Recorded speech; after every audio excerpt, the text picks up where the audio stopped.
Shalom, Bapak Ibu Saudara sekalian, berapa banyak di antara kita yang sudah siap untuk mendengarkan firman Tuhan hari ini? Oke, sebelum kita masuk dalam kebenaran firman-Nya, saya mau undang kita semuanya untuk mempelajari satu lagu ini. Sebenarnya lagu yang sudah cukup lama, tapi lagu ini akan kita pakai nanti di year end celebration kita. Tentunya Bapak Ibu Saudara sekalian sudah mendaftarkan diri ya. Oke, so sama-sama saya ajak kita semuanya untuk datang kepada Tuhan apa adanya. Sama-sama katakan dengan imanmu.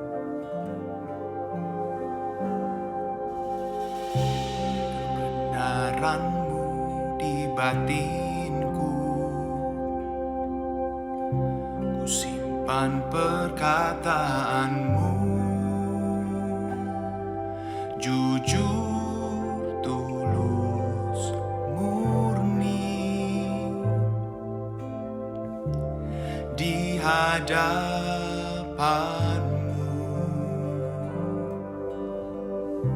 tak ada selubung kau dapati di dalamku, dan hatiku terbuka untuk kau selidiki selalu.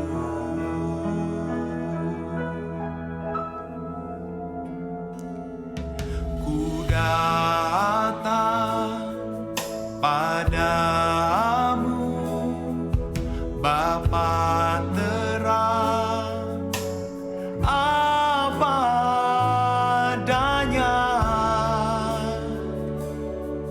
tiada yang ku sembunyikan,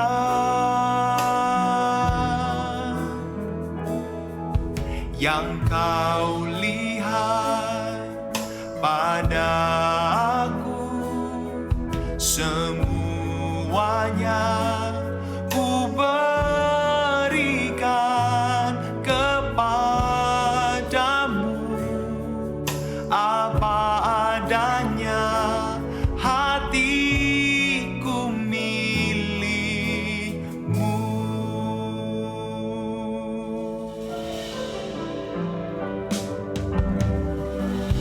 Tak ada selubung kau dapati di dalamku, dan hatiku terbuka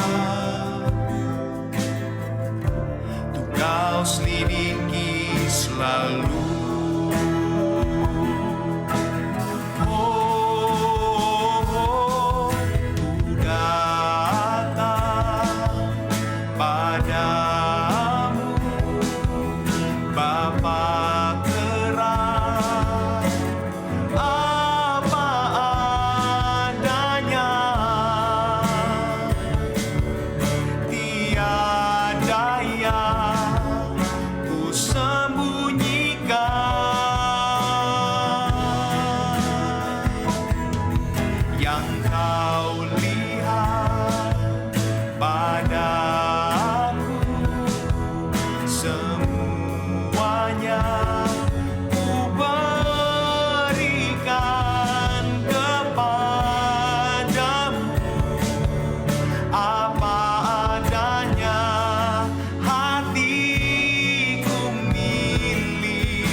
Datang padamu Tuhan, apa adanya, apa adanya.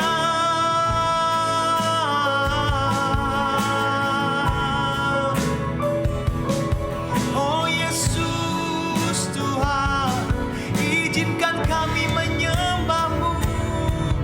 Ku datang padamu, Bapa terang,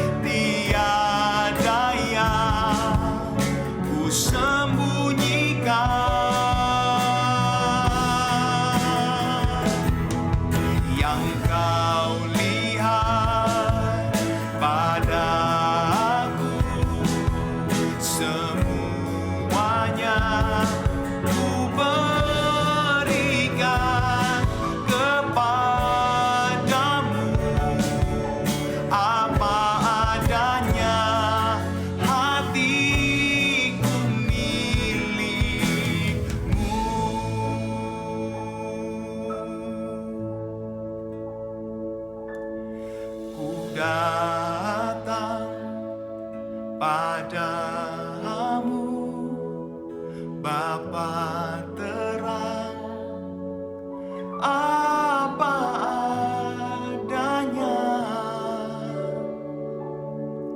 tiada yang ku sembunyikan, yang kau lihat pada aku, semuanya ku berikan kepadamu. Apa adanya, hatiku milikmu, hatiku milikmu.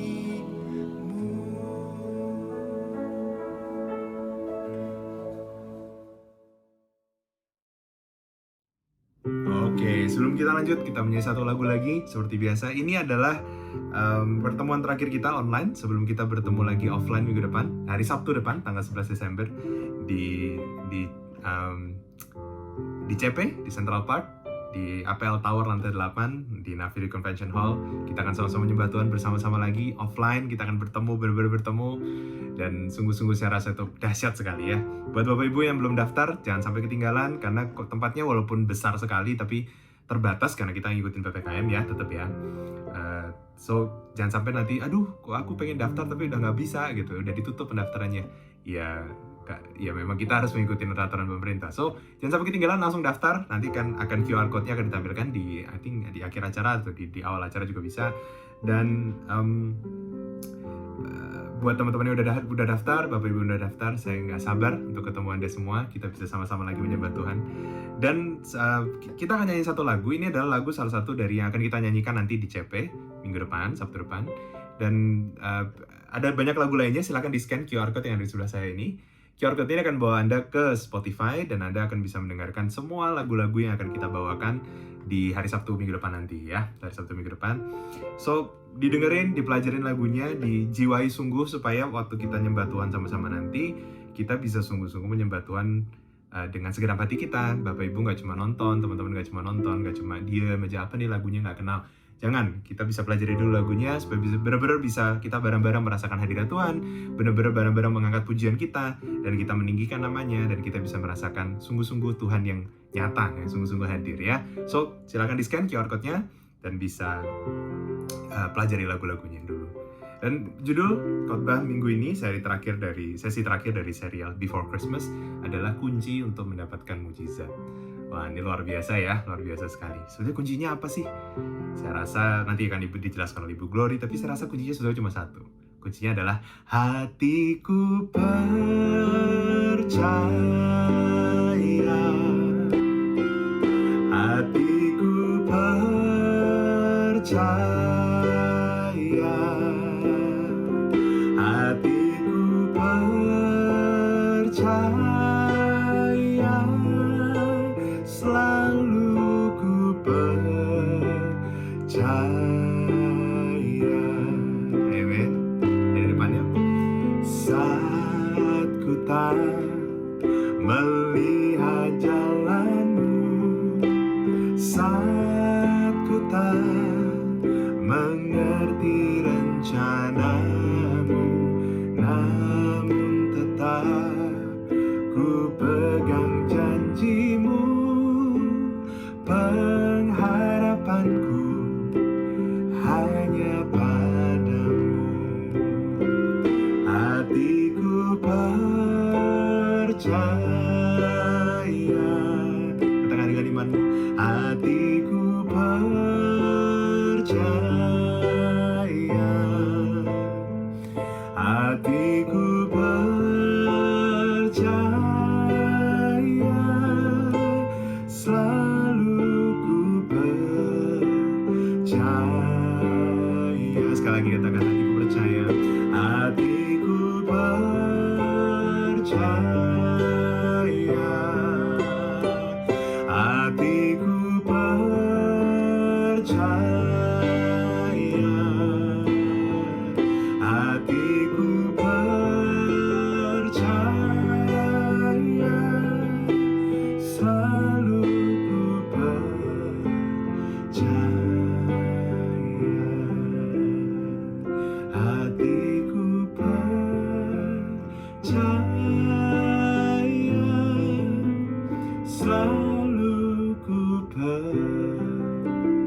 Amin.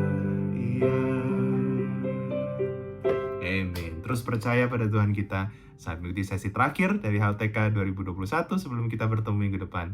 Tuhan Yesus memberkati.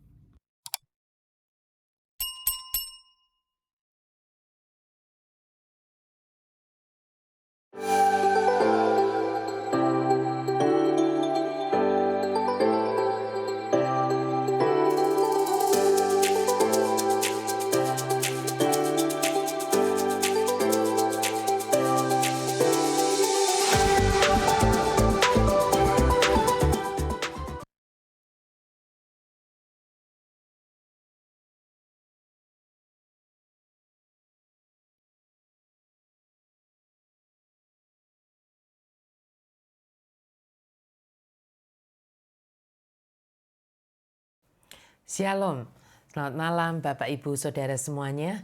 Akhirnya kita sampai di sesi terakhir dari Dunamis kita, sesi Dunamis di tahun 2021 ini. Ya, minggu depan hari Sabtunya tanggal 11 Desember kita sudah akan masuk ke Year End Celebration yang akan dilakukan secara offline, onsite ya di Megaza Room di NDC Hall, Central Park ya Jakarta Barat. Nah, malam hari ini di sesi yang terakhir ini kita masih melanjutkan serial Before Christmas. Kita malam hari ini akan mengerti rahasia untuk menerima mukjizat. Pastinya semua dari kita ingin pernah mengalami mukjizat ya di dalam hidup kita. Nggak ada yang nggak pengen kan dapat mukjizat. Itu sebabnya kita mau sama-sama dulu menyatukan hati kita, menundukkan diri di hadapan Tuhan. Demi nama Bapa, Putra, dan Roh Kudus. Amin.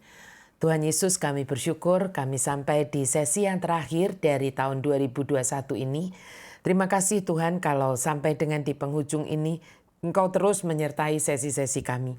Terima kasih untuk semua kebaikan-Mu, terima kasih untuk semua perkenanan-Mu Tuhan sehingga sesi ini boleh kami buat di setiap hari Jumat. Terima kasih Engkau yang begitu setia mengasihi kami, Engkau yang begitu setia memegang perjanjian-Mu atas kami. Dan biar Tuhan malam hari ini kami kembali merendahkan diri kami di hadapan-Mu Tuhan. Kami mau duduk dekat kaki-Mu, kami mau menyerahkan roh, jiwa, dan tubuh kami hanya kepada-Mu. Biar apa Tuhan yang malam hari ini kami dengar, sungguh-sungguh itu boleh masuk di kedalaman hati kami. Dan boleh menumbuhkan buah-buah iman dan kebenaran di dalam hidup kami. Dan biar Tuhan itu yang mengubahkan hidup kami menjadi pribadi-pribadi seperti yang Engkau mau. Sebelum Natal tiba Tuhan, kami sungguh-sungguh ingin menyiapkan hati kami ini menjadi bait kesukaan-Mu, menjadi bait di mana Engkau betah tinggal. Dan biar Tuhan sang terang itu tidak pernah meninggalkan hidup kami. Biar sang terang itulah yang menerangi semua sisi-sisi kegelapan di dalam hidup kami. Dan tidak ada kegelapan lagi di dalamnya. Terima kasih Tuhan, kami menyerahkan jam persekutuan kami dengan Engkau ini di dalam nama-Mu, Yesus Kristus, Gembala Agung kami, Sang Terang itu sendiri. Di dalam nama yang mulia itu, kami berdoa, kami bersyukur, kami percaya, kami menerima yang kami doakan. Amin. Demi nama Bapa, Putra, dan Roh Kudus. Amin.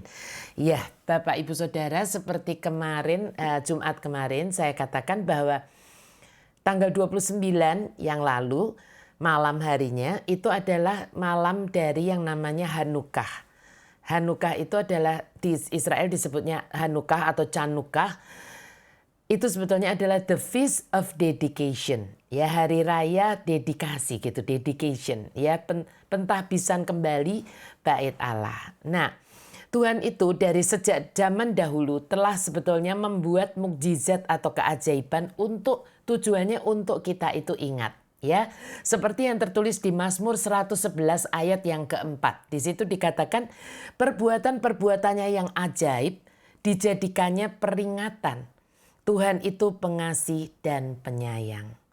Nah, ada satu cerita yang hari raya Hanukkah ini sebetulnya apa sih seperti itu gitu ya. Banyak orang berkata bahwa kenapa sih Bu Glory kita orang Kristen kok mesti ikut-ikut mengerti tentang hari raya Hanukkah. Itu kan punyanya orang Yahudi. Nah tunggu dulu, Apa itu Hari Raya Hanukkah? Ya, kalau Anda punya itu sebetulnya tertulis di Alkitab, tetapi memang adanya itu di kitab yang disebut Deuterokanonika. Ya, kalau Anda punya Deuterokanonika, di 1 Makabe pasal yang pertama itu Anda akan melihat di situ dimulai dari pasalnya ayatnya yang ke-16 itu saya nggak cantumkan yang ini ya. Di situ ada perikop ditulis Antiochus Epiphanes merampas bait Allah dan mengejar orang-orang Yahudi. Ini saya sudah pernah ceritakan kan Bapak Ibu Saudara ya, Antiochus Epiphanes ini waktu kita membicarakan apa? Kitab Daniel ya, kitab Daniel itu. Jadi pada waktu itu Antiochus Epiphanes ini sebetulnya melambangkan antikristus yang akan datang di akhir zaman nanti. Jadi bukan nggak ada hubungannya dengan kita orang Kristiani saat ini ya gitu. Jadi Antiochus Epiphanes ini menajiskan bait suci pada waktu itu dengan cara memotong babi. Ya, nah babi itu kan binatang yang sampai dengan hari ini pun untuk orang Yahudi itu binatang yang najis, yang haram begitu ya. Nah, harusnya kan yang dikorbankan di bait Allah itu domba selalu ya, tetapi Antiochus Epiphanes sengaja untuk yang dikorbankan itu babi. Tujuannya memang untuk desecration gitu, untuk menajiskan bait Allah itu. Nah, tetapi ada satu keluarga, yaitu keluarga Makabe yang dipimpin oleh Yudas Makabe, makanya kitabnya namanya kan Makabe ya, di Deuterokanonika itu, yang itu heroik dan berani sekali. Keluarga Makabe ini merebut kembali bait Allah itu dan tidak hanya merebutnya tetapi dia membuat altar yang baru karena altarnya itu kan mezbahnya itu udah dinajiskan sehingga harus dibuat mezbah yang baru, nggak bisa cuma dilap gitu ya, tapi dibuat mezbah yang baru dan dirededikasikan kembali kepada Allah Israel. Ya, jadi pada waktu zamannya Antiochus Epiphanes itu bait Allah ada, tetapi dibuat yang namanya sinkretisme ya dengan dengan pagan-pagan, dengan penyembahan berhala begitu ya. Nah, saya tampilkan di sini supaya Anda lebih tahu karena tidak semua saya tahu tidak semuanya punya Alkitab yang ada Deuterokanonikanya. Tetapi ini bagus untuk kita tahu sehingga saya tampilkan di sini 1 Makabe 4 ayat 52-55. Pagi-pagi benar pada tanggal 25 bulan ke-9 yaitu bulan Kislev. Nah, kita ini ada di bulan Kislev ya. Dalam tahun 148 bangunlah mereka semua untuk mempersembahkan korban sesuai dengan hukum Taurat.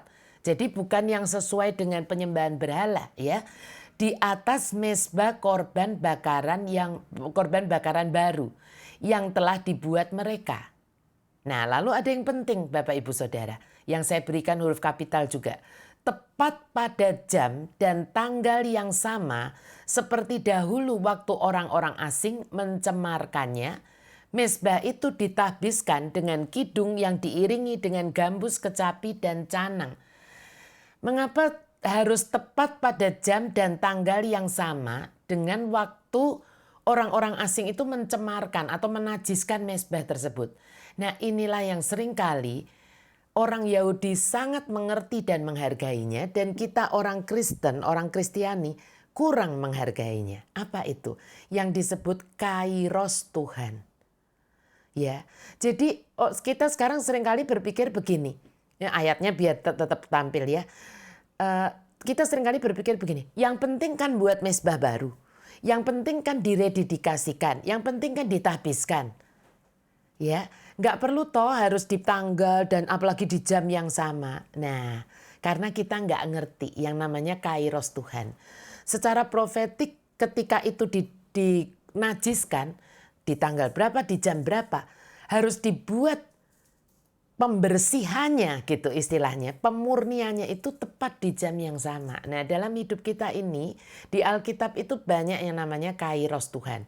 Karena kita itu punya Tuhan yang menghitung. Ya, jadi bukan Tuhan yang asal-asalan. Makanya mari belajar menghargai yang namanya kairos Tuhan. Ya, yang belajar untuk menghargai itu supaya kita menjadi orang yang tidak miss waktunya Tuhan. Ya, nanti ketika Tuhan akan datang yang kedua kalinya juga bukan tanpa perhitungan. Buat kita itu kita tidak tahu kapan hari dan tanggalnya, jamnya nggak tahu dan saatnya. Tapi Allah Bapa itu menghitung. Ya, kita harus mengerti itu. Maka meniaraplah segala rakyat dan sujud menyembah serta melambungkan lagu pujian ke surga kepada yang memberikan hasil baik kepada mereka. Ya, jadi ini tuh orang-orang tuh diberitahu oleh Yudas Makabe, oleh keluarga Makabe ini bahwa ayo balik kepada Allah yang benar, Allah yang memberikan hasil baik kepada kita ini, begitu ya. Nah, pada hari raya Hanukkah itu kita mengingat mukjizat besar. Pada waktu hari raya Hanukkah itu terjadi mukjizat yang besar yang dilakukan Tuhan, yang itu sangat penting Bapak Ibu Saudara di dalam sejarah Israel. Apa itu? Pada waktu bait suci itu ditahbiskan, ya ditahbiskan itu artinya dibersihkan dari segala berhala dan didedikasikan kembali atau dirededikasikan hanya bagi Allah Israel. Dan hal yang ajaib atau mukjizat itu terjadi karena minyaknya. Ini minyaknya tuh nggak boleh sembarangan. Ini saya beli dari Israel, olive oil for lamp lights. Jadi nggak bisa misalnya minyak goreng atau asal minyak ya. Tapi ada minyak itu tertentu, minyaknya dimurnikan yang itu untuk menyalakan pelita gitu ya kan, menyalakan pelita. Nah, sebetulnya minyak itu hanya cukup untuk 8 hari persediaan yang ada itu gitu. Ya kan? Nah, secara ajaib ternyata minyak itu bisa sampai keesokan harinya, hari berikutnya, sampai mereka mendapatkan minyak yang baru yang dimurnikan, minyak urapan yang dimurnikan gitu. Ya. Nah, bertahun-tahun itu makanya begini, kan kalau di ini namanya lampu Hanukkah gitu ya kan. Jadi beda dengan menorah ya, beda dengan menorah. Ini lampu itu ada 8 kan, pelitanya ini ada 8 dan yang 1 ke 9 itu terletaknya lebih tinggi. Biasanya pada hari raya Hanukkah ini dinyalakan lebih dulu Bapak Ibu Saudara, ini dinyalakan lebih dulu. Ya, ini karena ini melambangkan sang terang itu tadi. Ya, sang terang itu hari raya Hanukkah itu juga disebut hari raya terang selain the Feast of Dedication. Setelah ini baru per malam itu dari yang ini tuh untuk menyalakan semua ini. Gitu. Ya, jadi harusnya 8 tapi ditambahin 1 jadi 9 begitu ya. Nah, ini lampu Hanukkah. Saya rasa tidak harus kita semuanya punya. Gimana Bu, saya enggak punya lampu Hanukkah seperti itu. Enggak penting itunya untuk kita ya. Kalau punya baik itu, kalau enggak punya nih beli di Israel. Tetapi kalau tidak kita harus tahu meaningnya. Ya, meaningnya itu apa begitu ya. Nah, bertahun-tahun kemudian saat Yesus itu sudah datang ke dunia ini, ternyata dia itu makanya saya mau tunjukkan gitu, bukan kita ini sok Yahudi gitu ya. Kok Ibu Glory ini sok Yahudi sih? Apa ininya? Kita kan orang Kristen Bu, kita kan percayanya pokoknya Yesus aja gitu ya. Betul gitu. Tapi waktu Yesus sudah ada di dunia ini, dia itu berjalan di Serambi Salomo, dikatakan nanti saya bacakan ayatnya, di Serambi Salomo tepat pada hari raya Hanukkah. Hari raya terang, the Feast of Dedication. Bait Allah Salomo itu sebetulnya adalah puncak kemegahan dan kemuliaan Israel pada waktu itu. Itu menjadi lambang pemerintahan kerajaan Tuhan di dunia ini ya, dalam waktu yang ketika Salomo memerintah itu adalah waktu yang penuh damai dan kelimpahan. Makanya rajanya namanya Salomo, Shalom. Ya, damai, nggak ada perang pada masa itu. Nah, waktu Salomo mendedikasikan bait suci tersebut, dia itu pernah berdoa Bapak Ibu Saudara. Doanya apa? Dia berkata begini, api itu supaya turun dari surga, dari langit, dan menyambar korban bakaran dan korban sembelian yang disediakan di mezbah itu. Dan ternyata betul, kemuliaan Tuhan itu melingkupi bait suci. Dengan luar biasa. Anda nanti baca sendiri kisahnya di 2 Tawarikh 7 dari ayat yang pertama ya. Tapi sedihnya, ironisnya ya, di akhir hidupnya Salomo itu jatuh ke dalam penyembahan berhala.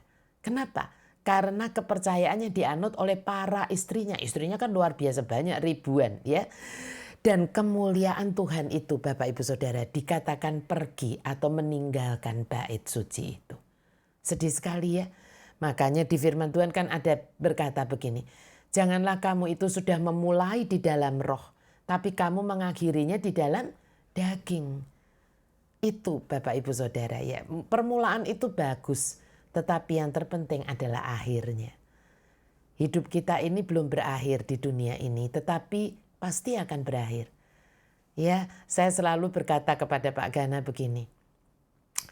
Aku ini mukjizat ya, bisa berjalan yang seharusnya dokter sudah berkata nggak mungkin nih kalau sudah kondisinya seperti ibu, lututnya seperti ibu ini jalan aja harusnya susah.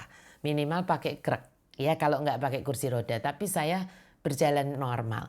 So saya bilang setiap hari sebelum saya bangkit dari tempat tidur, saya itu selalu berkata seperti Musa berkata, bila engkau tak besertaku, ku tak mau berjalan. Saya berkata, Tuhan mari berjalan dengan saya. Saya terlalu terinspirasi dari satu tokoh Alkitab, pahlawan Alkitab yang namanya Henoh. Dikatakan Henoh itu bergaul karib dengan Tuhan. Ia berjalan karib dengan Tuhan 300 tahun. Dan Henoh tidak ditemukan lagi. Saya bilang sama Pak Gana, saya sudah diberi mukjizat, walaupun dengan lutut yang seperti ini saya bisa berjalan. Saya ingin berjalan bersama Tuhan setiap hari. Entah sampai kapan, tapi sampai langkah terakhir saya tetap akan berjalan dengan Dia. Sampai saya tidak ditemukan lagi di dunia ini. Ya, semoga ini juga menjadi kerinduan Anda semuanya yang menyaksikan ini. Ya, nah saat bertahun-tahun kemudian Yesus itu berjalan di Serambi Salomo. Ini dicatat bukan sekedar di bait Allah tetapi ditulis jelas-jelas di Yohanes 10 ayat 22-23 bahwa itu berjalan di Serambi Salomo. Dan dikatakan itu tepat di musim dingin, winter dan di hari raya Hanukkah. Mari kita baca sama-sama supaya Anda mengerti. Tapi saya langsung berikan versi amplified-nya saja ya. At that time, the feast of dedication took place at Jerusalem. It was winter. And Jesus was walking in the temple area in Salomo's portico. Waktu itu adalah tepat hari raya Hanukkah, the Feast of Dedication di Yerusalem.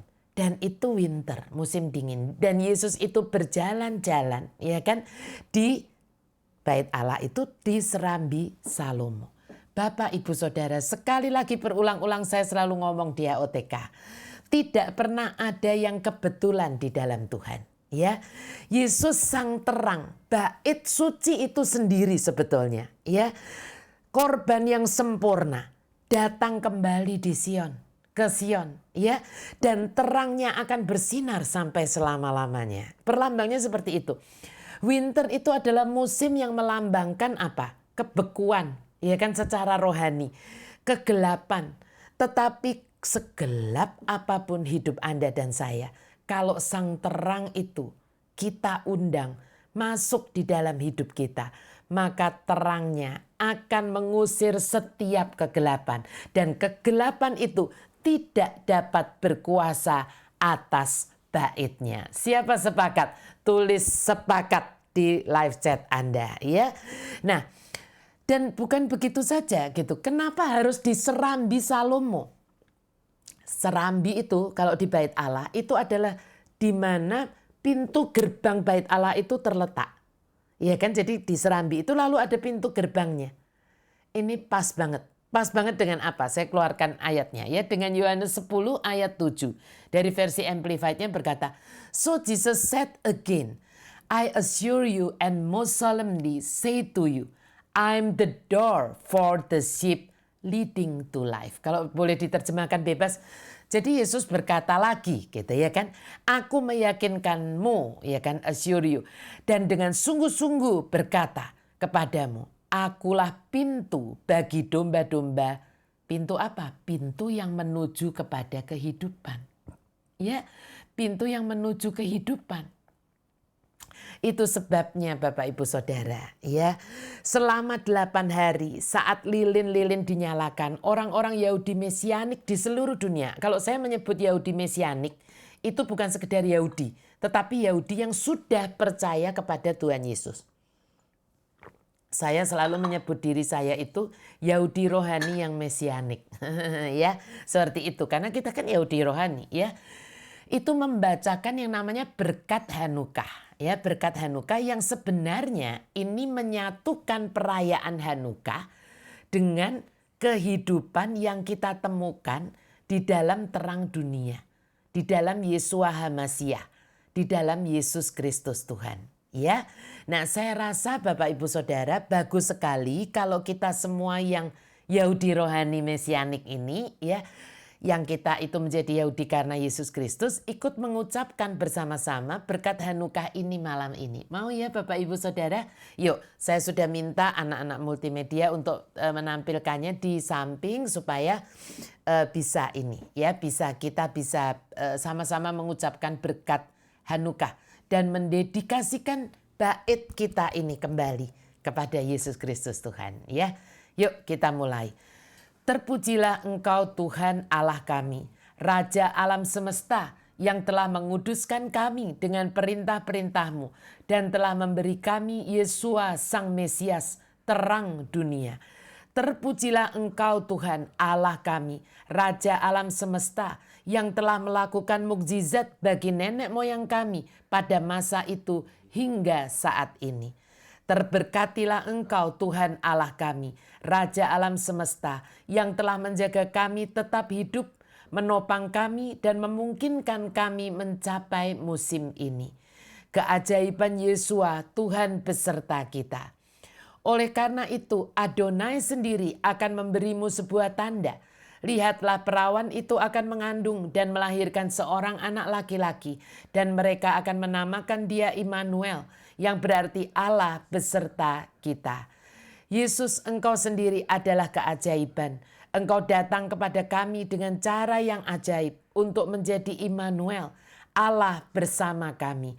Dalam kehidupan duniawimu, Engkau menyentuh orang buta dan memberi mereka penglihatan.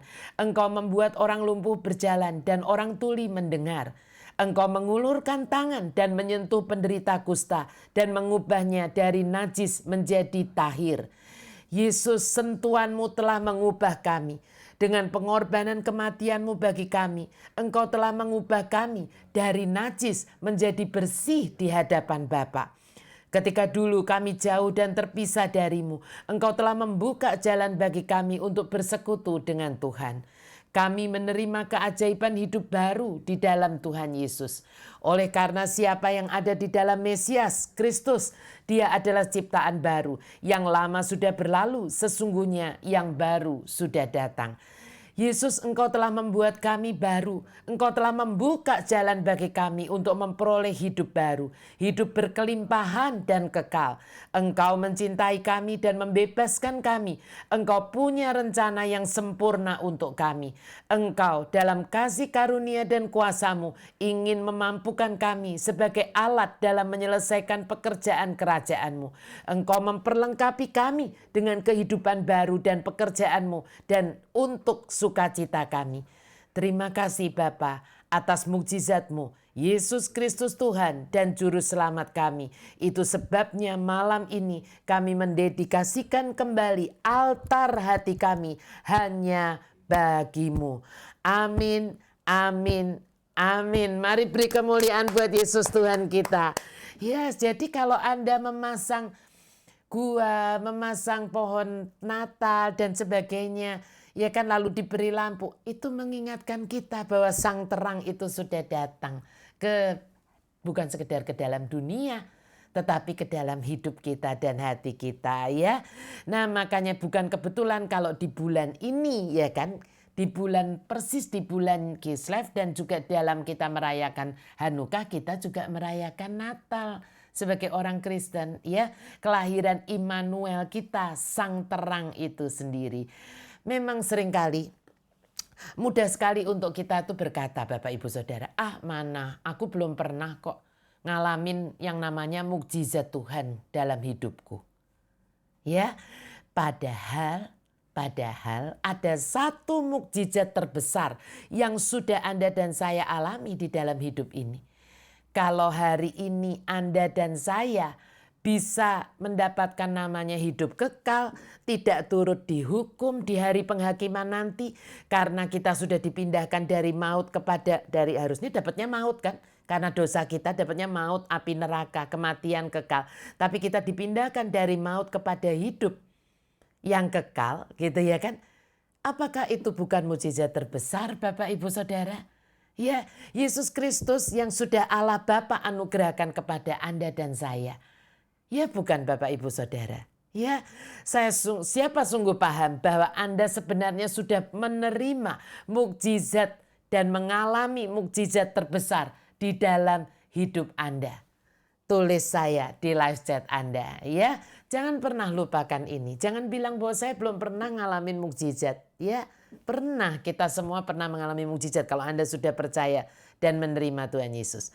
Tapi seringkali karena yang namanya mukjizat itu memang terlalu besar, terlalu ajaib.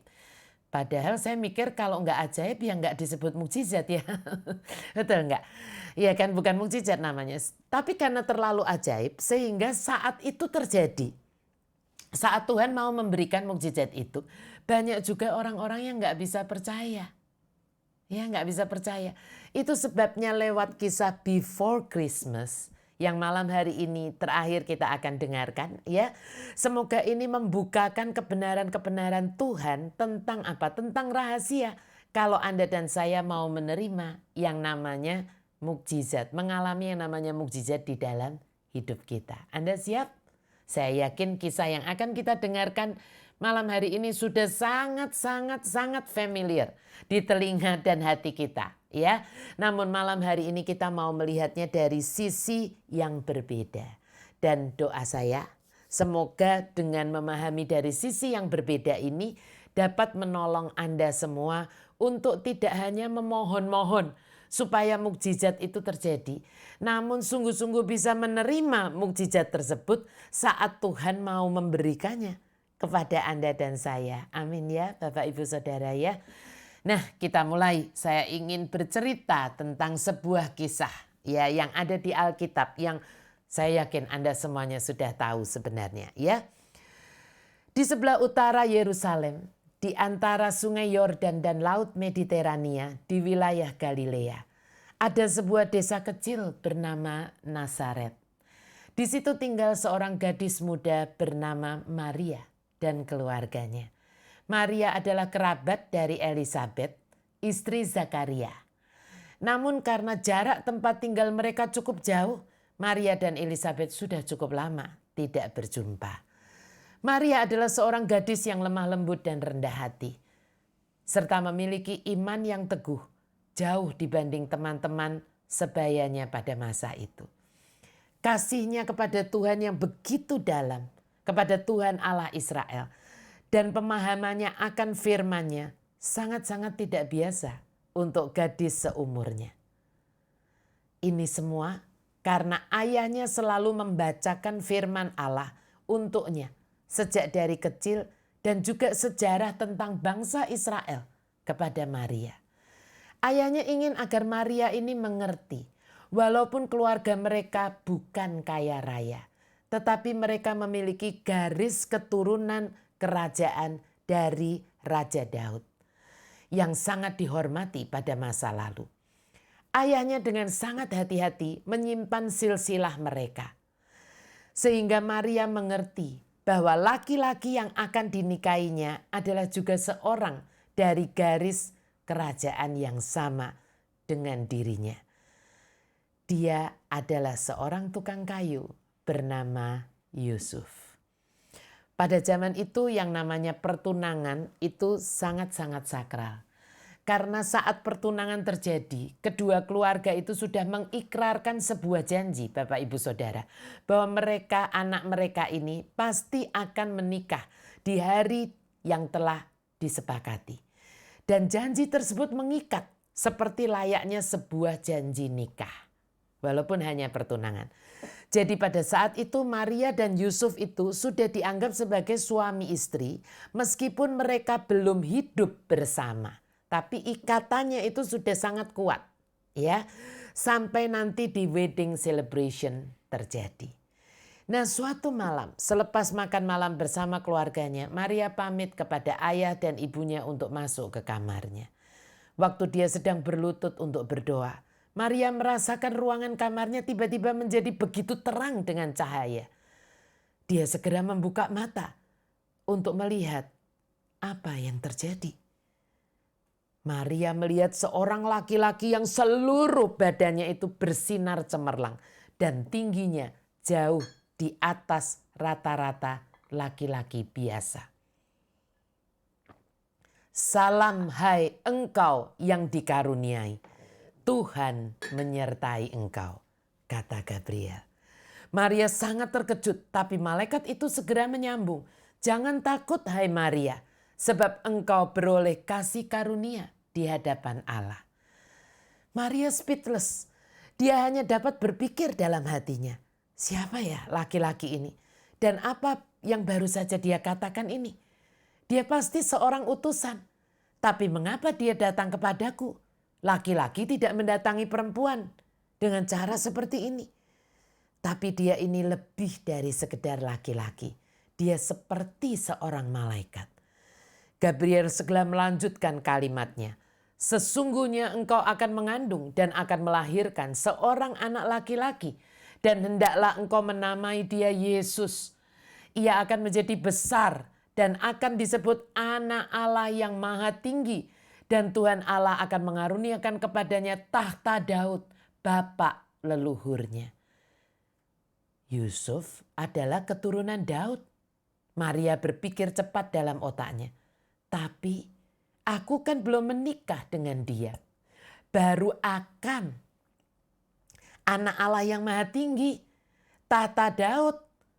Artinya anak Allah akan datang untuk memerintah Israel seperti yang Tuhan janjikan dalam firman-Nya.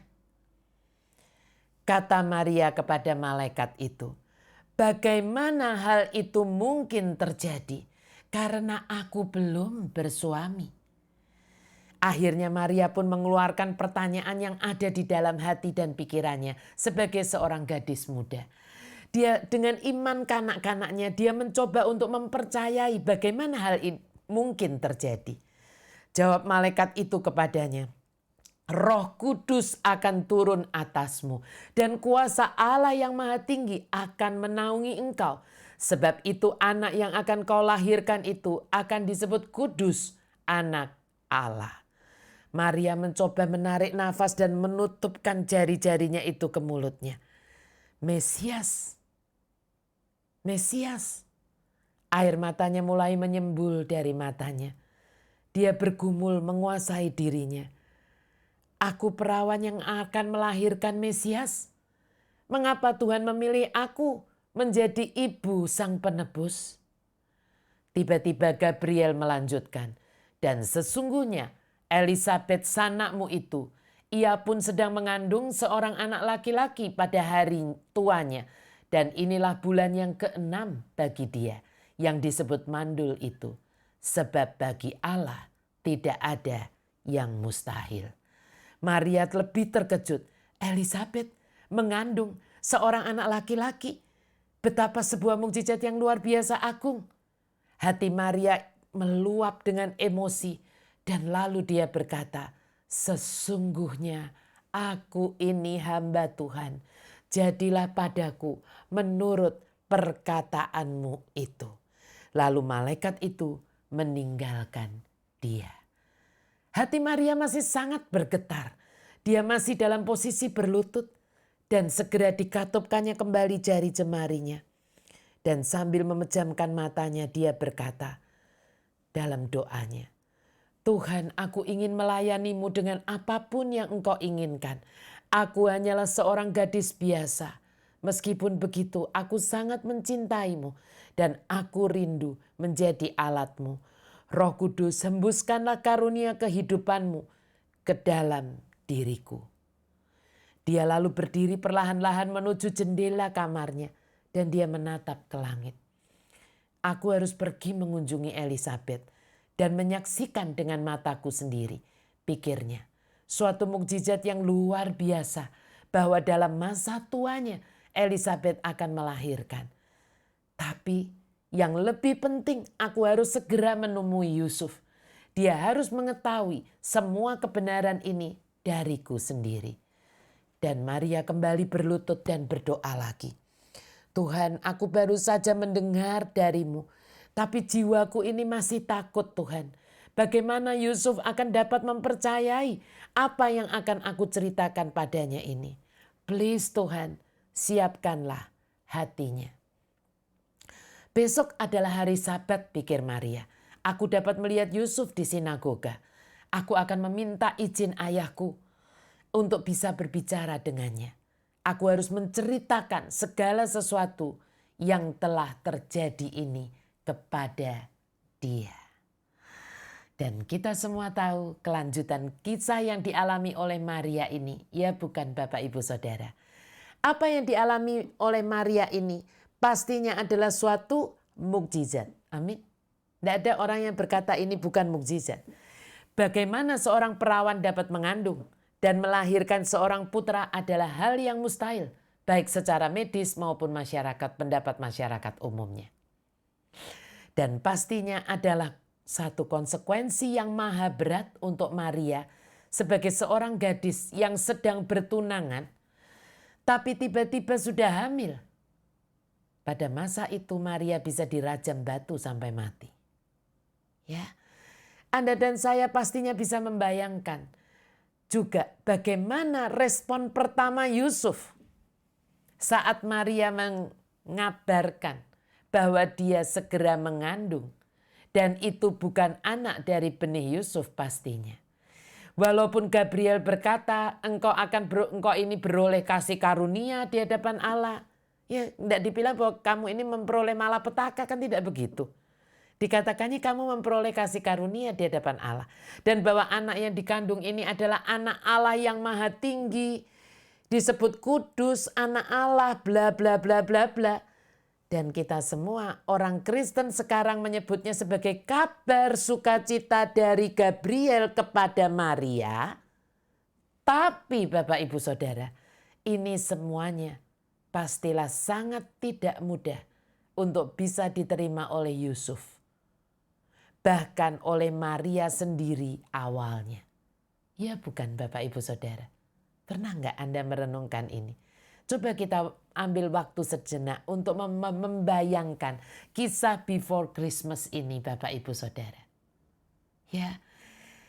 Nah, apa hubungannya kisah ini dengan kita semua yang saat ini ngakunya sebagai anak-anak Tuhan atau hamba-hamba Tuhan? Kalau saat itu Maria seperti kita, Yusuf seperti kita sekarang, semuanya berantakan.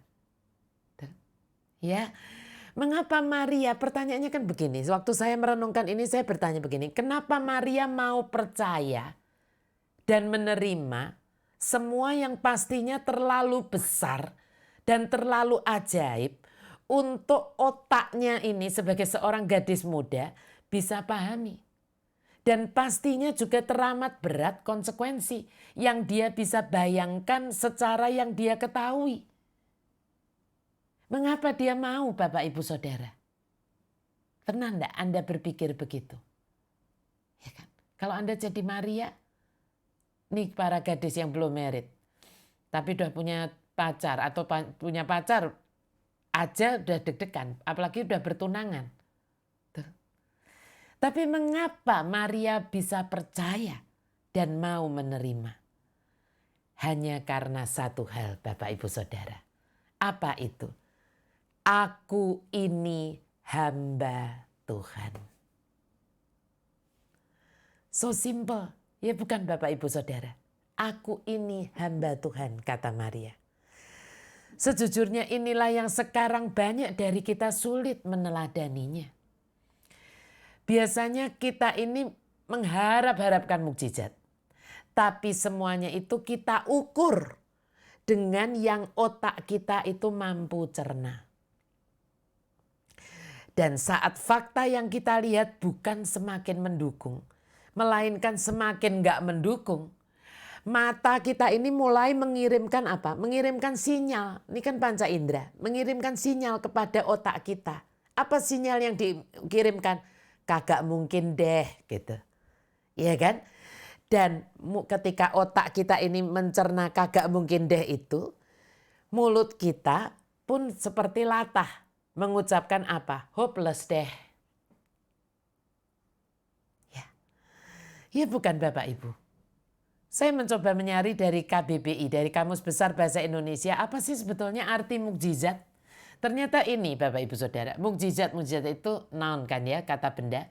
Adalah kejadian atau peristiwa ajaib yang sukar dijangkau oleh kemampuan akal manusia. Sukar dijangkau oleh kemampuan akal manusia. Kalau bisa dijangkau akal, bukan mukjizat namanya. Ya, Anda yang sampai malam hari ini bilang, Bu, saya itu sungguh-sungguh menantikan mukjizat itu terjadi. Untuk apa? Name it. Sakit saya sembuh. Banyak orang mengukur dengan ini. Kalau mau terjadi mukjizat menurut pikiran kita harus kayak begini. Oh makin baik, kelihatan langsung ada harapan. Hasil ronsen lebih bagus, hasil MRI lebih bagus, CT scan-nya lebih oke. Itu yang kita sebut bakal terjadi mukjizat. Salah. Kalau masih bisa diukur pakai otak kita, bukan mukjizat namanya. Tadi KBBI aja bukan Alkitab loh. KBBI aja berkata seperti itu. Sukar dijangkau oleh kemampuan akal manusia. Bukan Alkitab, KBBI yang ngomong seperti itu. Jadi mari belajar. Ketika kita mengharapkan satu mukjizat, tetapi hati-hati dengan yang namanya panca indera kita. Mata kita melihat, hasil lab kita, hasil CT scan kita. Kalau ini dari yang kesembuhan ya. Yang bukan makin baik. Percayalah dan mari belajar berkata, aku percaya sebentar lagi mukjizat akan terjadi. Kenapa? Karena sudah sukar untuk ku jangkau. Betul? Ketika dokter berkata hopeless, ketika dokter berkata saya angkat tangan, itulah waktunya Tuhan turun tangan. Itulah mukjizat terjadi. Kalau masih bisa dipikir pakai otak, gak bisa, bukan mukjizat namanya. Ya, jadi syarat, siapa bilang amin dulu? Ya, tulis amin dulu di live chat Anda semuanya ya. Jadi syarat mutlak kalau Anda dan saya mau menerima mukjizatnya adalah kita memiliki hati seperti Maria dan Yusuf pada waktu itu. Apa itu? Yang pertama saya mencatat, jujur kepada Tuhan atas apa yang kita rasakan. Jangan pretending kuat. Jangan pura-pura kuat. Kalau takut ya bilang takut, kalau khawatir ya bilang khawatir. Ya kan? Maria jujur dengan perasaannya. Saya percaya Yusuf juga jujur dengan perasaannya. Kalau Anda baca terusnya kisah ini, Anda akan membaca bahwa Yusuf itu sebetulnya berniat untuk menceraikan Maria secara diam-diam.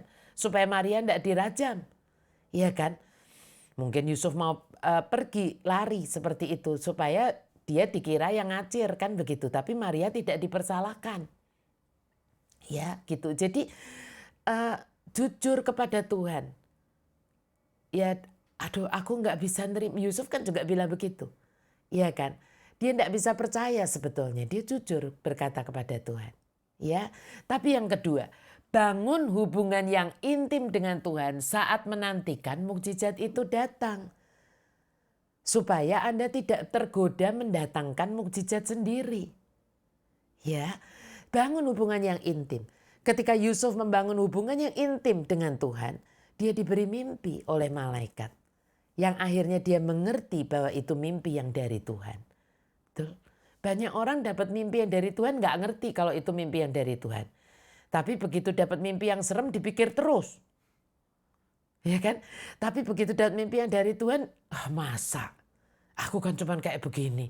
Masa Tuhan mau pilih aku? Ya begitu. Tetapi Yusuf begitu dikasih tahu, jangan takut, ambillah Maria. Ya kan, dia langsung mengambil Maria. Dan dia sacrifice untuk tidak berhubungan dengan Maria sampai dengan anak itu lahir. Ya kan? Nah, yang ketiga, miliki hati yang bersih di hadapan Tuhan dan niat yang baik kepada sesama kita. Yusuf itu walaupun masih tidak percaya awalnya, tapi niatnya sudah benar, hatinya sudah bersih. Ya kan, dia nggak ngegosip, dia nggak pergi kepada orang lain dan lalu ngegosip.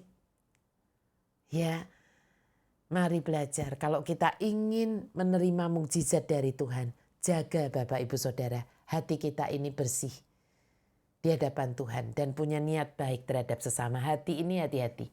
Ya kan, hati itu harus hati-hati karena Tuhan kan berkata ya, jagalah hatimu dengan segala kewaspadaan karena dari situlah terpancar kehidupan. Saya sering kali berkata di AOTK, itu adalah namanya apa? Geographical boundaries.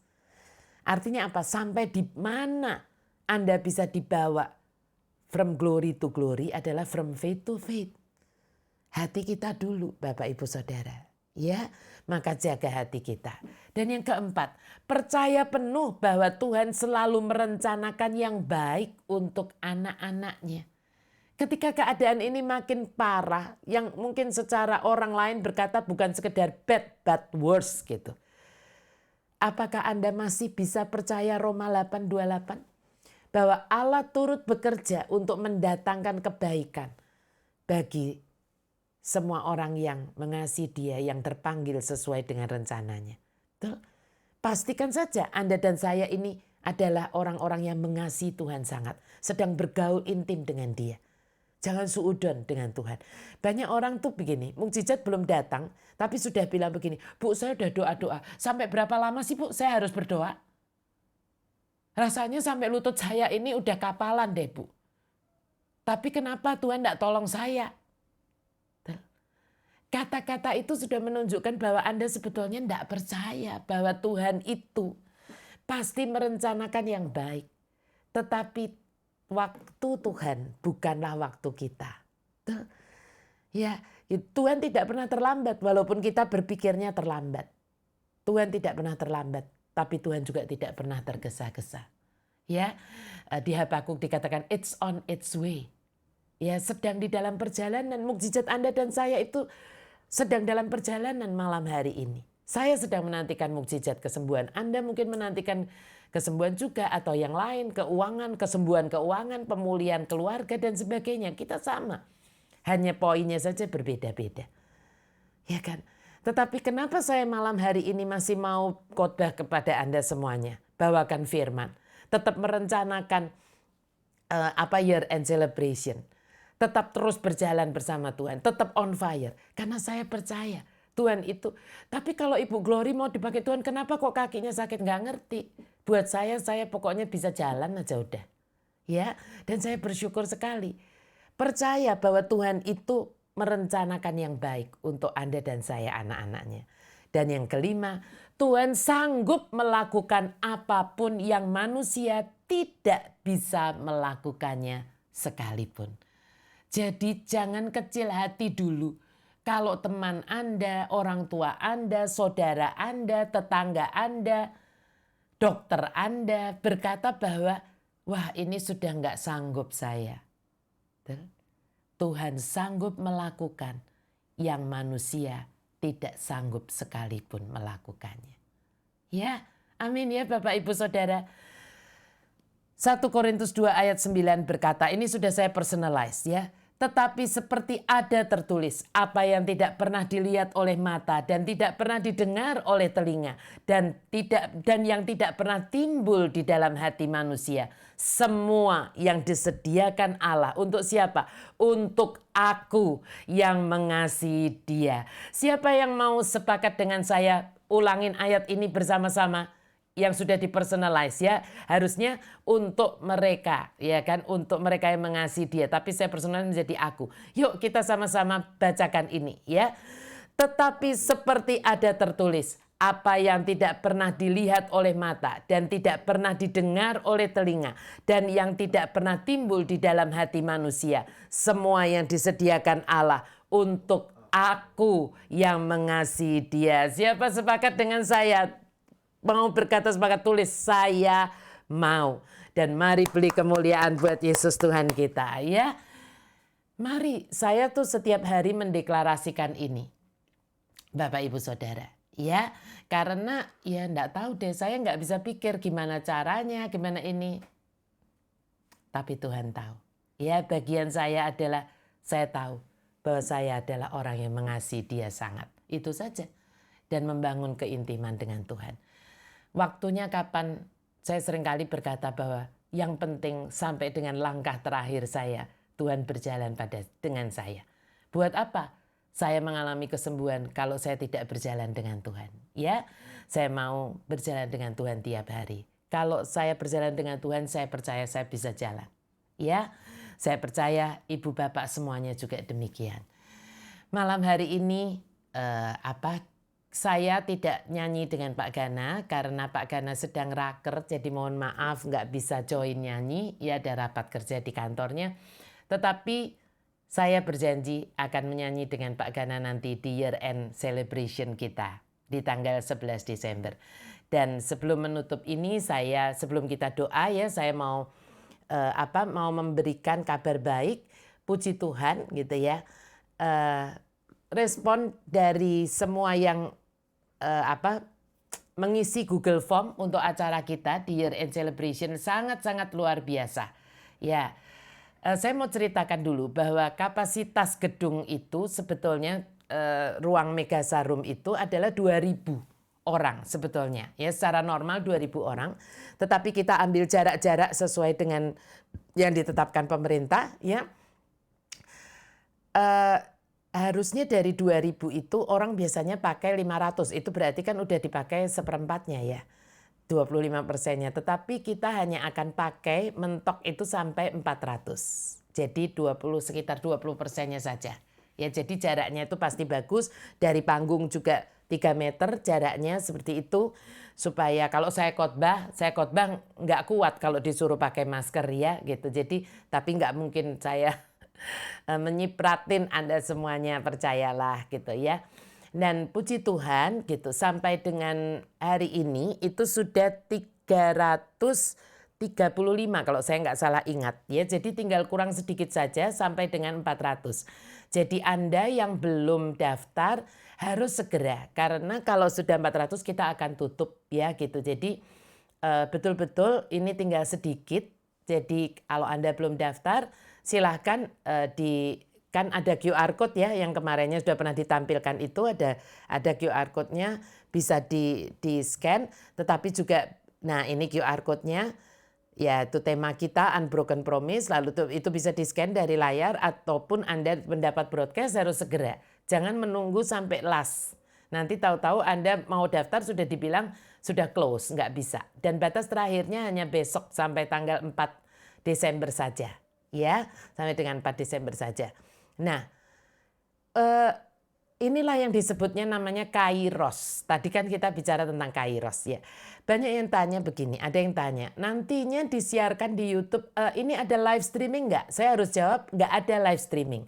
Karena live streaming itu artinya adalah pada saat tanggal 11 itu kita mulai di Megazarum, lalu Anda bisa nonton juga di YouTube-nya HOTK Indonesia, itu nggak bisa.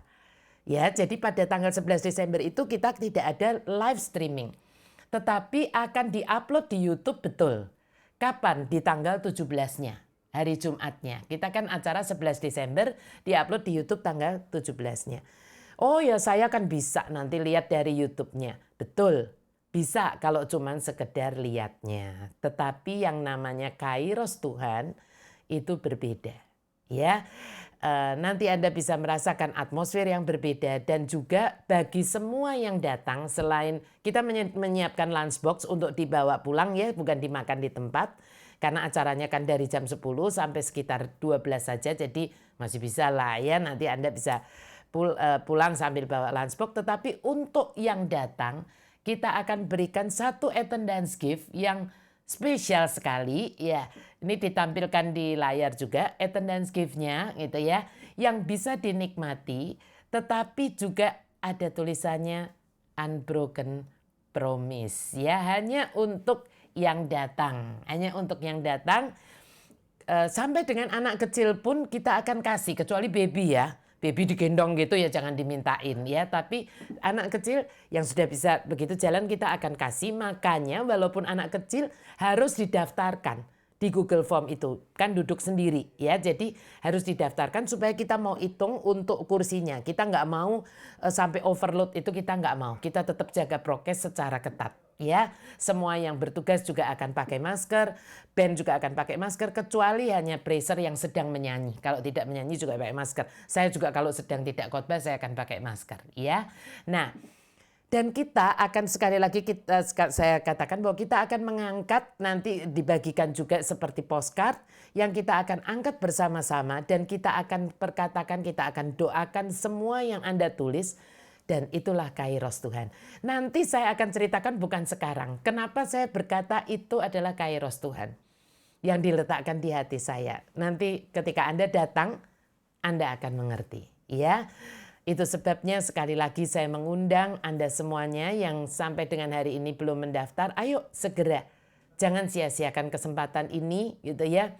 Anda daftarkan diri Anda, anak Anda, istri, suami, ya orang tua boleh. Ya, tetapi memang harus punya aplikasi Peduli Lindungi karena bukan saya yang mengharuskan, tetapi karena kita di gedung yang memang mengharuskan seperti itu.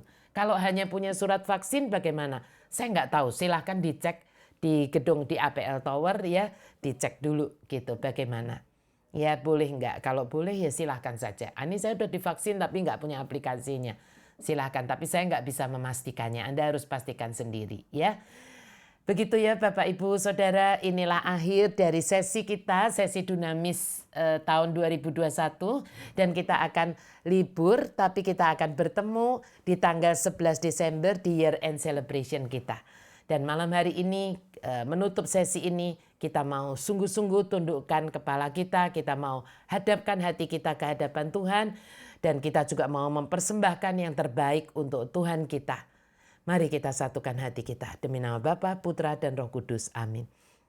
Tuhan, kami bersyukur untuk malam hari ini. Akhirnya kami bisa menyelesaikan sesi Dunamis yang terakhir untuk tahun 2021. Terima kasih Tuhan untuk segalanya. Terima kasih kalau malam hari ini Engkau kembali mengingatkan kami bahwa sebetulnya Engkau seringkali sudah menyediakan mukjizat itu untuk diberikan kepada kami. Tetapi seringkali kami tidak siap untuk menerimanya. Karena kami mengukur mukjizat itu dengan yang mampu kami cerna. Dengan otak kami, dengan akal kami. Dengan pikiran kami. Tetapi malam hari ini kami mengerti Tuhan. Bahwa sebuah mukjizat seringkali itu begitu besarnya. Tidak terukur oleh akal pikiran kami. Kami ingin malam hari ini meneladani Maria Tuhan dan Yusuf. Yang memiliki hati seorang hamba. Kami juga hamba-Mu Tuhan. Biar terjadilah kepada kami sesuai yang Engkau katakan. Biar kami punya hati yang tulus seperti Yusuf dan Maria. Supaya ketika mukjizat-Mu itu mau datang, kami siap menerimanya. Beri kami wadah hati yang begitu luas.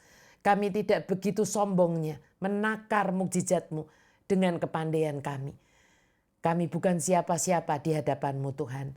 Tetapi kalau Engkau mau melakukan sesuatu yang besar, tidak ada yang mustahil buat kami.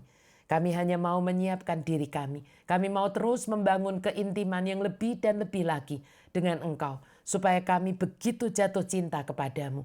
Cinta mula-mula kami tidak pernah geser, tidak pernah hilang. Sehingga apapun Tuhan yang Engkau perkatakan di dalam firman-Mu untuk hidup kami hanya punya satu kata, kami sepakat dengan Engkau. Biar pikiran kami, biar mata kami tidak pernah memveto kesepakatan kami ini. Biar hati kami hanya fokus kepadamu saja. Dan biar malam hari ini persembahan yang kami letakkan ini adalah juga persembahan yang keluar dari hati kami. Dari hati kami yang sangat mencintai Engkau. Dan biar Tuhan Engkau yang melihat hati ini. Engkau yang melihat motivasi hati kami sendiri. Engkau yang membalasnya lipat kali ganda. 30, 60, 100 kali ganda. Dan biar apa yang diletakkan di persembahan ini dapat dipakai untuk memperluas kerajaan-Mu di muka bumi ini lewat HOTK Ministry. Dan biar Tuhan berkat yang dari Allah Abraham, Ishak dan Yakub, berkat Allah Bapa, Allah Putra dan Allah Roh Kudus, berkat sang terang itu, berkat Hanukah turun di dalam hidup kami mulai malam hari ini sampai Maranatha, bahkan sampai selama-lamanya. Di dalam nama Yesus Kristus Tuhan kami. Dan semua yang percaya dan diberkati malam hari ini, mari kita katakan dengan kuat, amin. Demi nama Bapa, Putra, dan Roh Kudus. Amin. Terima kasih Bapak, Ibu, Saudara. Saya tunggu Anda semuanya di year end celebration kita 11 Desember 2021 pukul 10 pagi. Jangan sampai terlambat. Terima kasih, selamat menikmati weekend Anda bersama keluarga dan pastinya bersama Yesus Kristus Tuhan.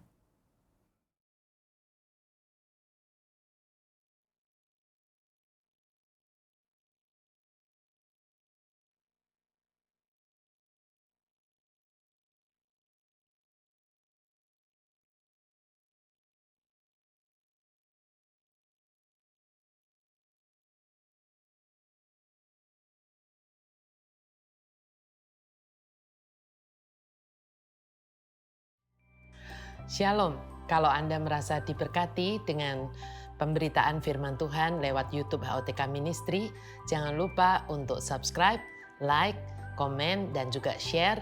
Dan jangan lupa juga nyalakan loncengnya untuk supaya Anda mendapatkan notifikasi-notifikasi dari HOTK Ministry kalau ada sesuatu yang baru. Terima kasih, Tuhan Yesus memberkati.